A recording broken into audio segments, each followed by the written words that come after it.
Assalamualaikum warahmatullahi wabarakatuh. Apa kabar pemirsa Jak TV dimanapun Anda berada? Gimana puasanya hari ini? Lancar dong ya? Pastilah ya, apalagi sudah berbuka, tenaganya sudah ada lagi. Siap-siap mau sholat tarawih. Sambil nunggu sholat tarawih, jangan lupa terus saksikan Muslim di Rantau. Dan kali ini, di episode kali ini kita akan memperlihatkan sebuah masjid tertua di Washington DC gitu kan. Dan ini sejarahnya sangat luar biasa karena dibangun dari orang-orang yang nggak biasa juga gitu ya. Dan nanti kita juga akan berbincang nih dengan Mas Gandhira Pratama yang ada di sana dari VOA yang sudah langsung ke lokasi masjid tertua ini. Nah, penasaran ya, kira-kira masjid ini seperti apa? Kita lihat liputannya.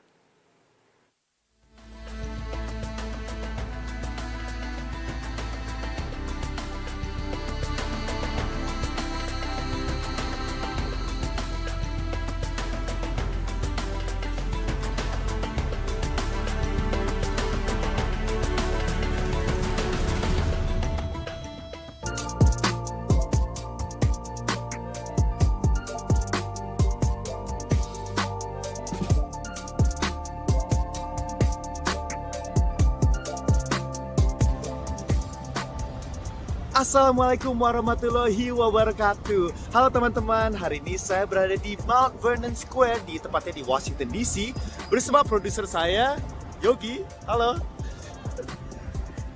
Dan saya ingin bicara sedikit nih tentang Mount Vernon Square ini karena tempat ini asik banget. Tidak jauh dari sini ada Chinatown dan di situ ada restoran-restoran Asia yang enak sekali. Dan di kanan saya ini ada Convention Center dan di sini ada banyak sekali ajang-ajang bergengsi yang diadakan di sini. Seperti ada Otakon yang saya datang ini setiap tahun, yaitu sebuah anime convention di mana ada thousands of cosplayers yang datang ke sini.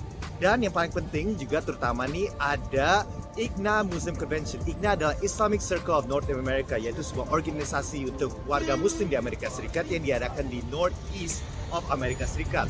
Nah, mungkin pemirsa nggak tahu, tapi sebenarnya agama Islam itu sangat terkait dengan sejarah Amerika Serikat. Sebagai contoh nih, if you go to the Library Public of Congress, yaitu perpustakaan pemerintah, Anda bisa lihat ada sebuah Al-Quran yang dimiliki oleh Thomas Jefferson. Dia adalah salah satu founding fathers dan juga presiden ketiga Amerika Serikat. Dan Al-Quran itu dia diterjemahkan di bahasa Inggris loh. Nah, satu organisasi yang membuat agama Islam tersebar di Amerika Serikat adalah Nation of Islam. Nah, mungkin pemirsa tahu nih ada beberapa figur-figur penting di Nation of Islam seperti the greatest boxer of all time, fly like a butterfly, sting like a bee, the one and only Muhammad Ali, dan juga influential Muslim leader Malcolm X. I don't think that I ever mentioned anything about working toward integration. Tapi sebenarnya apa sih Nation of Islam? Let's find out. Nah, Nation of Islam adalah sebuah organisasi untuk orang Afrika Amerika dan mereka terkenal. Mereka mencapai ajaran-ajaran agama Islam yang ortodoks dan juga ide-ide nasionalis untuk orang berkulit hitam. Mungkin pemirsa tahu bahwa warga Amerika Serikat Muslim yang pertama ke Amerika Serikat adalah seorang budak dari Afrika. Dan karena itu, banyak warga Muslim pada zaman itu mengalami diskriminasi dan juga rasisme. Jadi make sense ya bagaimana one of the biggest atau salah satu religion paling terkenal di Amerika Serikat, Nation of Islam, mengambil unsur-unsur dari hak-hak sipil. Dan banyak orang tidak tahu, tapi sebenarnya ajaran agama Nation of Islam dan juga Islam Ortodoks seperti Sunni dan Syiah itu cukup berbeda. Sebagai contoh nih, mereka mengajarkan bahwa salah satu nabi, yaitu Nabi Yakub, adalah seorang ilmuwan yang berkulit hitam yang menciptakan orang berkulit putih yang dianggap jahat atau evil. Wow, mereka juga percaya bahwa penemu organisasi Nation of Islam ini, yaitu Wallace D. Ford, adalah seorang nabi. Selain itu, mereka juga mempunyai sebuah grup militer tentara yang bernama Fruit of Islam yang digunakan untuk memprotek anggota-anggota Nation of Islam dan juga mendorong atau mempromosikan hak sipil terutama untuk orang berkulit hitam.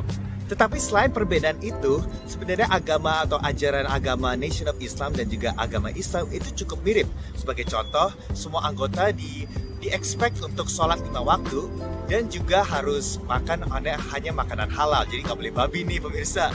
Dan selain itu mereka juga beribadah puasa selama bulan Ramadan. Nah, setelah 1975, setelah ketua Nation of Islam meninggal, yaitu Elijah Muhammad, grup ini transisi menjadi Islam Ortodoks. Dan oleh karena itu, masjid-masjid yang tadinya dimiliki oleh Nation of Islam sekarang dikunjungi oleh ribuan warga Muslim di Washington DC. Oke, sekarang waktu untuk lihat salah satu masjid yang tadinya dimiliki oleh Nation of Islam ini bernama Masjid Muhammad yang tidak jauh dari sini. Mas Yogi, udah siap? Oke, let's go.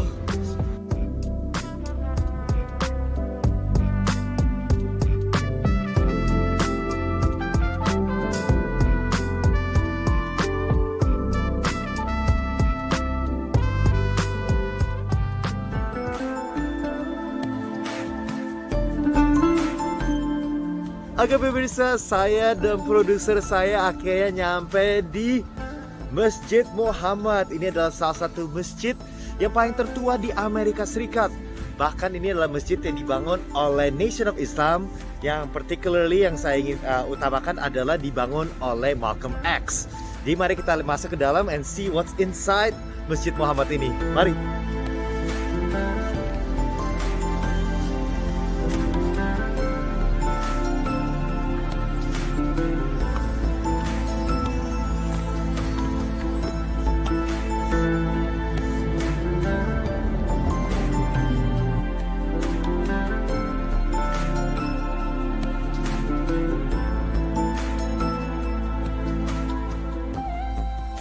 Mari kita cari tempat wudhu. Saya akan taruh kamera di sini.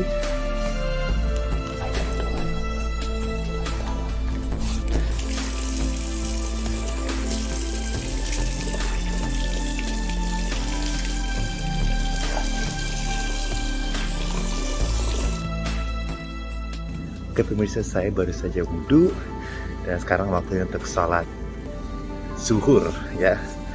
Jadi saya sudah bawa peci saya di tas saya. Jadi kita akan ambil peci dan sajadah agar kita bisa sholat.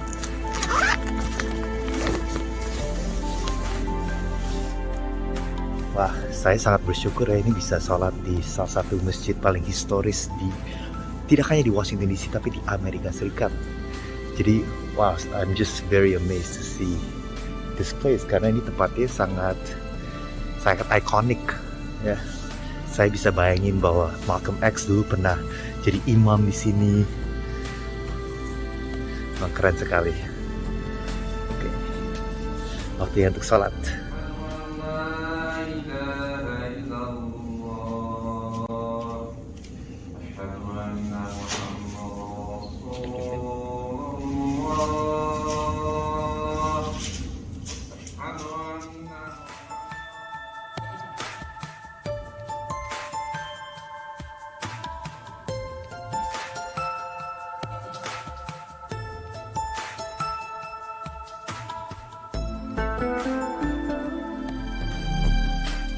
Wah, aku betul-betul bersyukur deh bisa sholat di Masjid Muhammad ini, terutama karena ini seperti saya katakan ini masjid yang sangat historis sampai dibangun oleh Malcolm X himself, amazing. Dan selain itu juga saat pandemi masjid ini sempat ditutup karena pandemi cukup parah dan orang-orang nggak boleh datang ke sini. Jadi alhamdulillah saya bisa datang karena masjid ini sudah dibuka. Dan terakhir saya mau ingin memperlihatkan Anda sebuah plak di sini yang tulisannya ini adalah Masjid Muhammad yang nomor 4 diketemukan oleh The Honorable Elijah Muhammad di tahun 1937. Jadi udah lebih dari 80 tahun ya, ini memang masjid sangat tua banget. Masjid yang cantik dan juga dibalut dengan sejarah yang cantik. Cerita dari Mas Gandira tadi luar biasa ya. Ternyata historinya banyak sekali dan itu mau menginspirasi ataupun akhirnya menjadikan Islam, orang-orang Islam yang ada Washington DC dan juga Amerika Serikat ini cinta gitu dengan masjid tertua ini. Saya ke Mas Gandira. Mas Gandira, apa kabar? Sehat selalu Mas? Sehat, alhamdulillah. Assalamualaikum warahmatullahi wabarakatuh. Waalaikumsalam. Nih kalau tadi saya lihat jalan-jalan mengunjungi masjid yang tertua tadi, sejarahnya cantik luar biasa Mas. Tapi kita pengen tahu nih, kalau dari sekarang kondisi di 2023 saat ini, kondisi masjidnya saat ini bagaimana Mas? Apakah masih tetap dikunjungi oleh teman-teman diaspora sana dan juga dirawat atau bagaimana kondisinya Mas? Iya, jadi masjid ini sekarang lagi sempat direnovasi nih. Jadi masih di dalam proses renovasi, jadi tidak semua kamarnya bisa dikunjungi.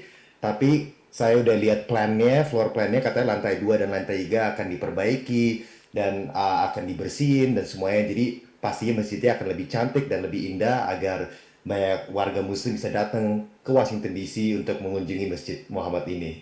Oke, Mas Gandhi, ini apakah para pengungsi dari negara-negara Islam ini juga punya andil besar sih Mas dalam sejarah ataupun dalam menjaga masjid tertua ini Mas? Jadi gimana, sorry? Apakah Nah, para pengungsi-pengungsi ataupun ada teman-teman kita diaspora di Indonesia yang Muslim begitu, apakah mereka juga punya andil besar, misalnya ada community tersendiri dalam masjid ini begitu yang benar-benar bisa merawat dan juga menjaga masjid ini? Iya, jadi masjid ini emang buka untuk semua warga Muslim ya. Jadi dari berbagai latar belakang. Jadi saya sempat ke sana untuk buka puasa dan ada banyak ada orang dari Timur Tengah, ada orang Indonesia juga. Tapi kebanyakan masjid ini terutama adalah komunitas Afrika Amerika dan banyak dari masjid para pengunjung masjid adalah orang mualaf. Jadi orang yang baru pindah ke agama Islam. Oleh karena itu, jika Anda ke situ lihat para Al-Quran yang di sana itu semuanya Al-Quran yang ada terjemahan bahasa Inggris. Jadi sambil bisa belajar apa yang dikatakan di Al-Quran dengan bahasa Inggris. Jadi lebih engaging lah buat mereka untuk belajar Islam. Oke, saya tertarik banget sebenarnya banyak banget yang pengen ditanyain mengenai masalah masjid tertua ini ya. Karena dari sejarahnya tadi ini banyak banget yang harus dikulik sebenarnya Mas Gandira nih. Tapi sayang banget ya segmen ini kita harus nanti kita lanjut lagi ke segmen 2 gitu kan. Nah, nanti kita tunggu juga liputan dari Mas Gandira terkait dengan mungkin nanti akan bisa main lagi setelah masjid ini direnovasi di lantai 2 lantai 3-nya ya. Kita nanti akan balik lagi masih tetap di Muslim di Rantau.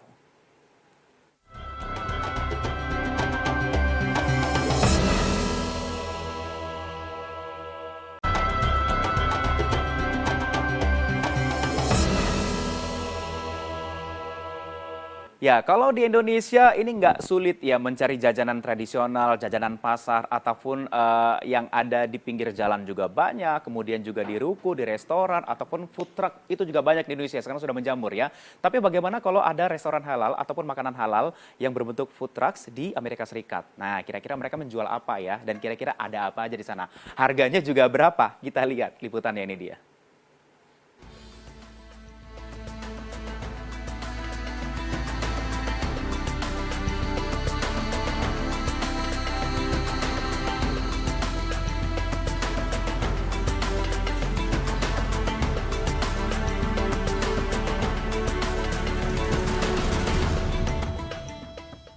Ini dia Arnie's Kitchen. Mereka menjual makanan-makanan Padang yang enak banget pastinya. Seperti ada ayam panggang, ada rendang, ada dendeng, ada waduh banyak banget ya komplit ya, ada nasi goreng. Dan sepertinya ini cukup ramai nih karena ada banyak turis yang datang untuk mengunjungi dan mencobai makanan Indonesia ini.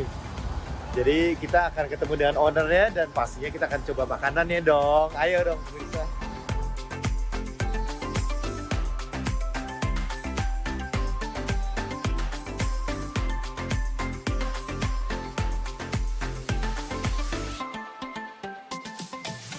Halo, apa kabar? Baik, apa Saya kabar? lagi cari Mas Fahri.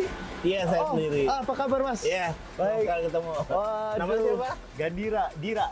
Oh, Mas Dira. Mas apa Dira. kabar? Baik.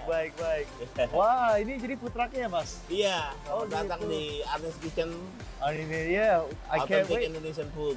Kita Iya, cuma iya. jualan masakan Indonesia, 100% Indonesia. Waduh, udah nggak tahan nih. Iya. Terus ini aku baru lihat nih, ada banyak pilihan ya. Iya, betul. Ada apa aja nih? Ada mie goreng. Kita ada mie goreng, Iya. ada nasi goreng, ada sate ayam, sate kambing, Wih, ada batagor, ayam Wih. panggang, sampai rendang pun, rendang, dendeng, ayam goreng dendeng Padang. balado. Mantap. Terus aku lihat Capcay. harganya cukup murah ya dibandingin ke restoran-restoran lain. Mau nanya nih Mas, ini kenapa milih food truck ya daripada restoran? Iya, karena saat situasi kondisi begini, yang bisa survive untuk situasi sekarang ini ya food truck. Oh Jadi kita nggak harus hire orang, kita nggak harus bayar lease. Jadi ya kita kerjain sendiri gitu. Ini Mas, saya boleh pesen sate kambingnya dan Mas Yogi apa mau rendang ya? Oh, berarti Wah, sate boleh, kambing boleh. dan rendang ya? Satu kambing sama rendang Oh, ya. terima kasih, Boleh, Mas. Beres.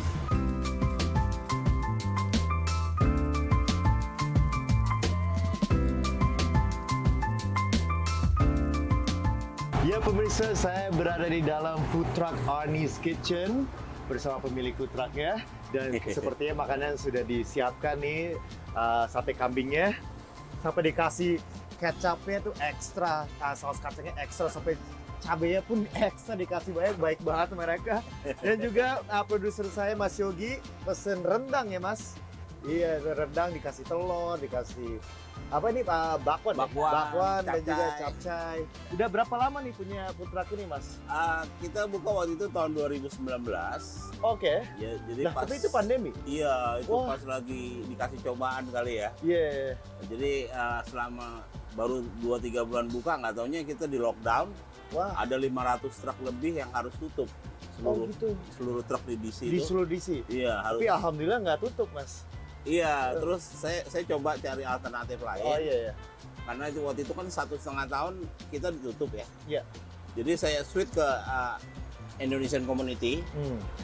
Saya jualan di rumahnya Bang Uyung Asikin di Bethesda, Oke. yang marketnya hanya Indonesian Community. Kan kita berada di Constitution and 7th ya. Iya, Itu di dekat 7th di Street. National Mall. Iya, di Ya, itu Seven Street. tempat yang paling daerah. Kenapa milih tempat ini untuk Iya, karena menjual makanan pada Indonesia? saat ini downtown tuh tidak seperti dulu lagi. Oke. Karena downtown itu orang-orang kerjanya cuman sekali seminggu. Oh iya, iya, iya. Jadi nggak mungkin seperti dulu lagi.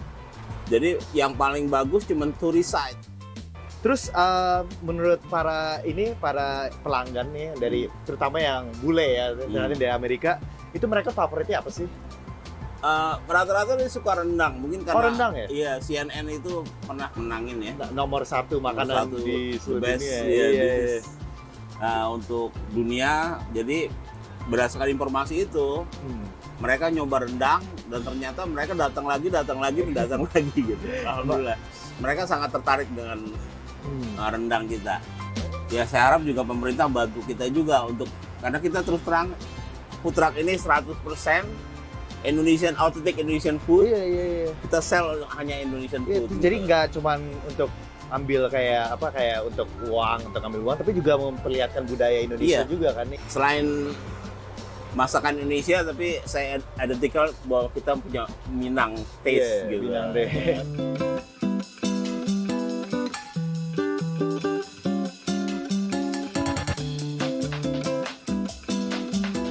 Makasih Mas, udah dikirim. Aduh, Mas Yogi udah siap Mas? Kita harus cobain nih makanan Indonesia. Waduh, gokil.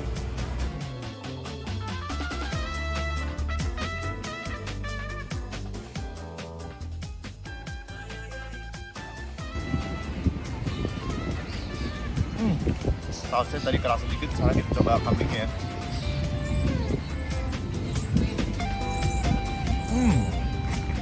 Wow. Gokil. Enak nih kambingnya. Enak, terima kasih banyak. Luar biasa ya. Luar biasa. Kalau suka sambelnya gimana? Sambal Padang. Lebih pas banget pakai sambelnya. Terima kasih. Itu enak banget ya. Jadi kangen ya sama Indonesia. Iya. Sekarang Sekarang rendangnya ya. Rendangnya. Wah, rendangnya empuk. Biasanya yang aku ketemu di Amerika tuh kalau saya orang bikin rendang tuh biasanya keras ya. Iya, jadi saya punya teman. Dia dari Lebanon. Oh, Dia Lebanon, punya halal food store di Culture nama Lebanese Butcher. Dia tuh punya farm dari sapi, kambing, sama ayam. Jadi semua produk meat diambil dari dia. Oh, jadi ini kayak betul-betul fresh local meat ya, bukan yang dari packaging dari. Oh. Kita nggak pakai. dan halal ya. Insya Allah halal, karena dia punya halal food store di Culture. Up close nih. Mursi.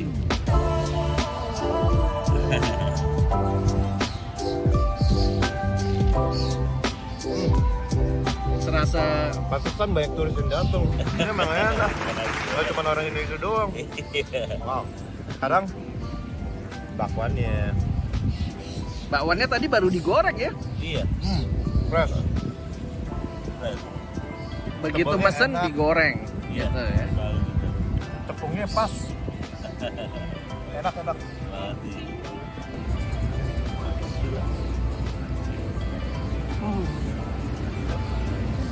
Otentik man.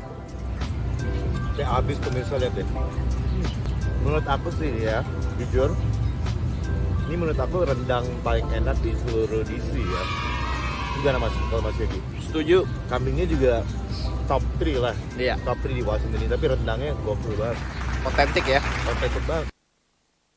Luar biasa ya. Untung sudah buka puasa. Jadi Mas Gandira tadi kalau lagi makan seperti ngeledek gitu. Ya enak banget gitu ya. Pasti enak banget lah ya. Dan ini pasti memang jadi buruan buat teman-teman Indonesia di sana. Ini pasti surga dunia banget nih. Mas Gandira, saya mau tanya nih. Ketika bermain ataupun mengunjungi food truck tadi, itu memang bukanya biasanya kapan Mas? Ataukah musimankah? Atau dari jam berapa? Dari jam berapa? Ini yang paling penting nih, harganya berapa? Iya, jadi bukanya tuh mereka biasanya datang dekat kantor, itu dekat kantor kita ada bagian turis lah yang terkenal banget, itu namanya National Mall. Dan di situ mereka datang hampir setiap hari, jadi Senin sampai Minggu mereka biasa di situ. Kira-kira dari jam 11 sampai jam 5 sore atau jam 6 sore tergantung sibuknya ya. Tapi kalau saya lagi bulan puasa ini biasanya mereka juga buka sampai jam 7.30 agar untuk melayani orang-orang yang buka puasa. Jadi saya sempat pergi nih 2 hari yang lalu untuk buka puasa dan pastinya jadi enak lah, jadi mengingatkan saya kepada Indonesia. Dan harganya itu sekitar nggak terlalu mahal ya, tapi jangan dibandingin dengan Indonesia ya. Di sini sekitar $10 atau $12 itu sekitar 150.000 rupiah. Jadi emang mahal dibanding Indonesia, tapi kalau dibandingin makanan Indonesia lain di sini itu bisa sampai $20, sorry, yaitu sekitar berapa ya? 300.000. Jadi cukup beda ya harganya. Jadi cukup murah dibanding yang lain. Ya, ini jadi liputan dari Mas Gandira tadi ini bisa menjadi inspirasi ataupun menjadi rekomendasi buat teman-teman diaspora kita atau ini buat teman-teman yang di Indonesia lagi liburan begitu kan ke sana gitu ya, tiba-tiba udah 4 hari udah lama gak makan rendang, bisa langsung nyamperin food truck-nya begitu ya. Nah, nanti kita kembali lagi pemirsa, jangan kemana-mana, masih tetap di Muslim di Rantau.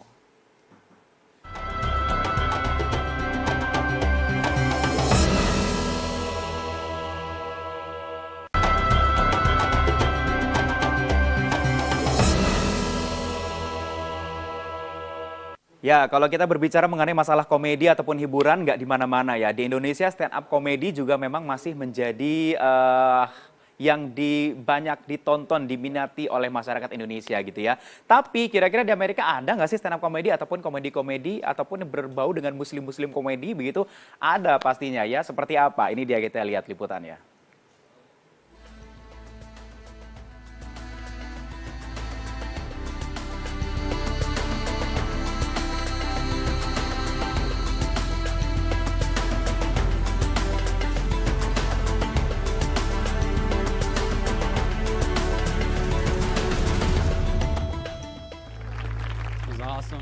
Jeremy McClellan pernah dituduh sebagai anggota Ikhwanul Muslimin dan ekstremis.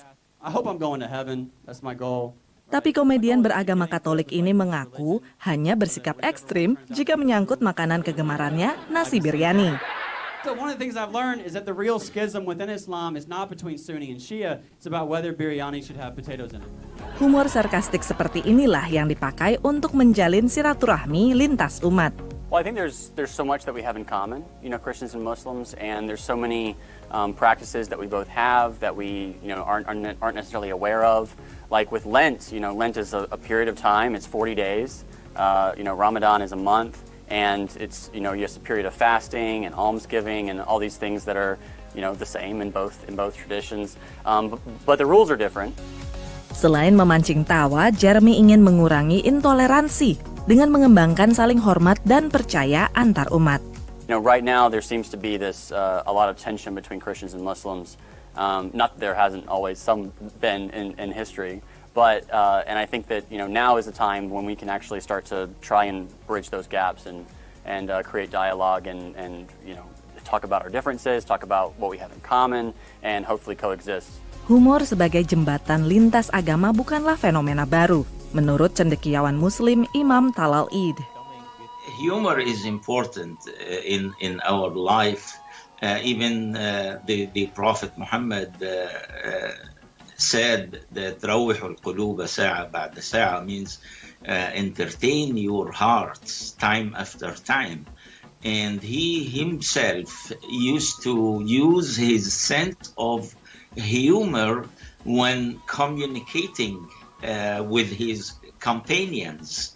and he used this sense of humor to cement his relationship with non-Muslims. So American Muslims today and Muslims in general, when they have interfaith relations, they have to do it with fun, not with too much seriousness. Jika diterapkan, diplomasi dan humor bisa menjadi duta lintas agama yang efektif, sekaligus mengundang tawa.